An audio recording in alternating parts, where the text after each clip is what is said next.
Hi, Andre. Hey, Mum. Hi, it's good to see you again. It's good to see you too. It's been a couple of weeks. It has been a couple of weeks, yeah. Yeah, so it's good. So the family are good? Yeah, everyone's good. Yeah, we had a little bit of sickness a couple of weeks ago, but we've gone through that and come out better. It's that time of the year. It is that time of the year, unfortunately, and especially with the little one that's just started daycare. Yeah, she sort of brings home everything. So We do. yeah, Hopefully get her immune system coming up. Let's hope for. that's the one. Yeah, Let's all hope. Yep. Today we're going to be talking about the higher self. the higher self. Yeah, it's something completely different. Cool. Okay. What is the higher self? The higher self is part of your spiritual self. It's part of your spirit, your soul, about who you are. And it goes throughout your whole life and other lifetimes. And your higher self is like unconditional love. It is about inspiration. It's about giving wisdom. It's about being in alignment with yourself. It's about following your passion and giving you this inner knowledge filled with love and hope and encouragement. It's a very gentle, calming, helpful and guide in a way. It's like a guide. We've all got our higher self. Okay. And how does it serve you? How does it serve you? Yeah. I think a lot of us don't always go to our higher self. And our higher self is a beautiful self and it's non-judgmental. When I first went into my spiritual work, I always thought of the higher self as the perfect self. So I thought the higher, you should be the bigger person, or you should do things in a perfect way, in a better way. And it's almost like I sort of thought of it as something that was going to be telling me off. But it wasn't. When I connected to the higher self, it was nothing but full of love and unconditional love. And it really resonated with me. And it's about getting yourself away. How it serves you is it gets you away from the everyday life, the ins and out of life. And it gets you connected to who you truly are and what your real purpose is. It's like, have you heard that saying, like, can't see the wood for the trees? Yeah. Yeah, so you're too much in your life, and we've all got a purpose. We've all got a reason for being here, and so but we can't see it, and it's a way of helping yourself. So it's like if you can actually connect to your higher self, and let it almost be like your guiding light. We'd be amazed at how it will help you, and and you're never alone. It's part of you. You're never alone. It's not a parent. But it's a loving self, the better part of yourself in a way. So is this like a separate entity? Is it like a guide, or is it part of your consciousness? It's part of your soul and your spirit. Okay. And it's part of you, but it's part of you that you're quite often not in touch with. Right. Almost It's like a subconscious. I was going to say, it's almost like the subconscious actually. And I was very surprised when I first connected to my higher self. I was really taken aback. I was expecting something completely different. I was really taken aback. I was actually quite fearful about it. Right. Okay. And so how do you connect to this higher self? Well, let's go back to the fear first. Okay. Yeah, we'll go back to that. Yeah. I think it's the higher self. It just felt like this better self above me, be telling me off. Parental, I thought. Maybe to do with my Catholic upbringing or having brought up, like, you're a naughty girl. I thought it'd be telling me off, the higher self. You should be better than that. That's what I thought it was. And I was really surprised how loving and caring and real it was, and how exciting it was, and how empowering it was, and how much was in alignment of me. It was like this wisdom. It's like something else, part of myself could see myself better than I could see my own self and my mind and my own ego self. So what was your question again? Sorry, it was about how do you connect to it? Oh, how do you connect to it? That's right. Okay. Yeah. So how you connect to it is like, it all comes down to whether it's meditating or putting your thoughts away. Like I always talk about, like putting your thoughts into a box, putting them over there. You can use music if you want to, or just silence, or sit in nature and just close your eyes and just meditate, and then just have that intention. Once again, it's all about intention. So I've got intention where I want to connect to my higher self. So other people may do it different ways, but this is how I took myself to my higher self, and I guided others as well. So I'm pretty visual. So I visualized like a bright white light above me. So what I did is actually, first of all, got myself into that altered state. So you do that by breathing, letting go of those thoughts and the challenges, relaxing, calming myself, and then just feeling my own power, my own aura, my own power, who I am, and then gently allow myself almost that vibration to go up and allow myself to go in this beautiful bright white light of who I am, and just sit in that for a while, feel it energizing, and just sit peacefully within it, and then it talks to you.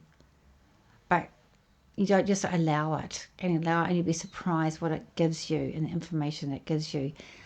You can't be desperate, you just got to allow it, but it definitely will give you keys and ideas and solutions, and it's part of you. It's just absolutely incredible.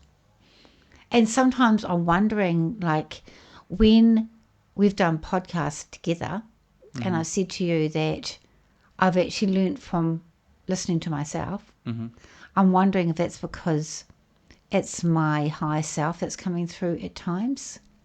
Right. Or it could be the spirit world coming through when I'm talking, so it's not coming from my logic and my brain. So I think it's like so it's very similar to connecting to the spirit world, but it's connecting to the higher dimension of yourself. But your higher self is also connected to higher dimensions and the universe and the spirit world. And it's also here to teach us as well. Interesting. It's like the old soul. Yeah, the old soul. So you've mentioned judgment before. Is there a form of judgment from the higher self? I've never experienced it. No, there isn't. Okay. Yeah, I think it's just, that's more the ego self, actually. The judgment's more the ego. The judgment's definitely not the higher self. And I was really terrified to go to the higher self, like I say, out of fear of judgment. But, or fear of lack. I'm getting a sense of lack. Yeah. So how did you discover the higher self? I did it by experimentation, actually. Right. And you knew about it, did you? Or yeah, I knew. Yeah. I heard about it. Right. And then I didn't know a lot about it, but I'd heard about the higher self, and so I didn't read up on it or anything like that. I just had no idea what it was. So I experimented, and I was absolutely blown away what I experienced. And it was beautiful and loving and caring and with alignment, and gave me jewels, and getting jewels of wisdom and knowledge and information, happiness, joy. It was wonderful. And I've also done it on retreats, and I've done it in workshops, taking people to the higher self. I get the word wisdom, a lot of wisdom. Interesting. Yeah. And so how often would you recommend people try to connect to their higher self? As much as they can, actually. As often as they can, or they're able to. I feel, though, it's something we probably just don't do enough. It's like sitting in your own power of who you are, and then allow yourself to elevate to your higher self. And I would say as often as you feel like you need to. It also is like things, you might go through stages in life where you want to do lots of yoga, or you want to do Pilates or running, or you're really getting into podcasts, or all sorts of things. I think sometimes these things are ebbs and flows as well. So sometimes you might have a feel that you want to spend more time with the higher self, and then you don't need to for a while. It's very good at filling you up when you feel really empty, and it's not, there's no judgment in it. Right. We've all got a beautiful side to ourselves, and it actually connects us to the universe, and also connect us to within as well. It's different than the soul. So I'm going to do a podcast with you about the soul, because it's different than the soul. Yeah. Okay. And so connecting to the higher self makes you a better person? Does it make you a better person? Nothing can make you a better person. like a inner guide? Like, is it gonna If you want to embrace what it gives you, right? so you can go to anybody, can't you, a nutritionist, and they can tell you what to eat to help your health, or fitness instructor, but it's actually you've got the personal choice and freedom, so it doesn't make you a better person. But if you are aware of it and you connect with your higher self, it actually brings you to a place of enlightenment, I believe. You become more of an enlightened person. If you really want to become enlightened, connect to your higher self. Right. Okay. So it's just actually practice makes perfect. It's like what you put in and you get back, and you've got to work with it as well. Sure. So the more you do it, the better you're going to get. I'm hearing the words pure. It's very, very pure as well. Okay. You should try it out sometime. I'll have to give it a go after this. Yeah, you will. Yeah. You don't have to be, even if you don't believe in spiritual stuff, it doesn't matter. Just give it a go because we're all human beings. We've all got a spirit and a body. We've all got an energy, whatever you want to call it, and give it a go and see what comes back to you. I was very, very surprised by it Right. Okay. and how effective it is. And so, how do you know you're actually connecting to the higher self? How do you know you're not connecting with something else, or you're just in a state of meditation? Or You can feel it, and also I've heard people say that their higher self's telling them something, whatever, and it comes down to very condescending. Like it's very condescending. It's very put down. It's very judgmental. It's very egotistical. It's like, yeah, I have seen people do that. I think they've connected to the higher self, and I think they're all powerful. so they think And they've connected to the higher self, but they haven't. no, Is that what you're saying? but they're coming from the ego. That's not the higher self. Oh, So so yeah, the so ego. yeah, it's the ego. So if it's a judgment, or you feel you're all powerful, you're amazing, or this and that, that's not your higher self, because your higher self's not like that. Your higher self is unconditional love. It's peace. It's love. It's wisdom. It's fulfilling your purpose. It's an alignment. It's calm. It feels right. It's beautiful. There's nothing negative about it. And it gives you joy. It gives you joy and upliftment. Right. So And it's a fulfill- positive force, not a And negative it's force. like a feeling of fulfillment. Okay. Yeah, Right. yeah. Something that you need to listen to, actually. Yeah. Yeah. So if you're getting negative vibes, it means that you've connected to something else, maybe your ego, not the higher self. Yeah, I would say if it was, or if somebody else is saying, I've actually witnessed, not for myself, that was my thoughts about what the higher self could be, but I witnessed people saying they're enlightened or they're coming from their higher self, and it's just definitely not. Right. Yeah. Interesting.